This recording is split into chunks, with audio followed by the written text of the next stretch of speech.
पनवेल, नवी मुंबई, रायगड परिसरातील बातम्या पाहण्यासाठी आमच्या मी साक्षीदार या यूट्यूब चॅनलला सबस्क्राईब करा। नवी मुंबईत वेश्या व्यवसायावर पोलिसांनी छापा टाकत 9 पीडित महिलांची सुटका केली तर तिघांना अटक केली।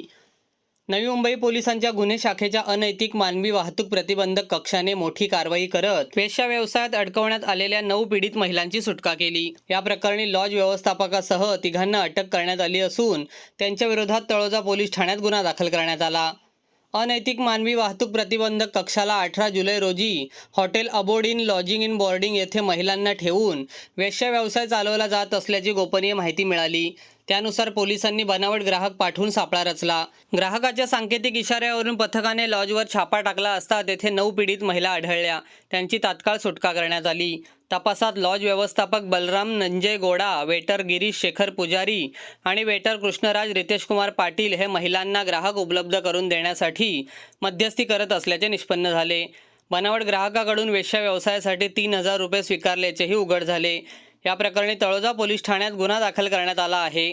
तिन्ही आरोपींना 19 जुलै रोजी अटक करण्यात आली असून न्यायालयाने त्यांना 21 जुलैपर्यंत पोलीस कोठडी सुनावली आहे। अनैतिक मानवी वाहतूक प्रतिबंधक विभाग जो AHTU विभाग आहे यांच्या जे सिनियर पी आहेत गजानन कदम यांना माहिती मिळाली की हॉटेल अबॉर्ड इन या ठिकाणी महिलांचा वेश्या व्यवसायाचा अनैतिक व्यवसाय चालतो। त्यानुसार त्यांनी त्या ठिकाणी छापा टाकला आणि 9 पीडित महिलांची सुटका केली। यामध्ये जो लॉज मॅनेजर आहे बलराम नंजय गौडा आणि 2 इतर वेटर आहेत शेखर पुजारी आणि कृष्णराज पाटील यांना ताब्यात घेतलेला आहे।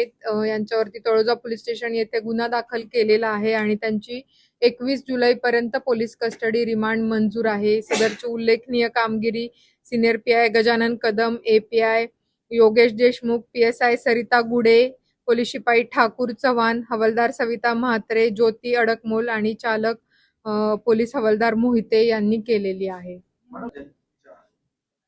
त्याविषयी डिटेल माहिती नाही शेअर करता, पण काही नाही।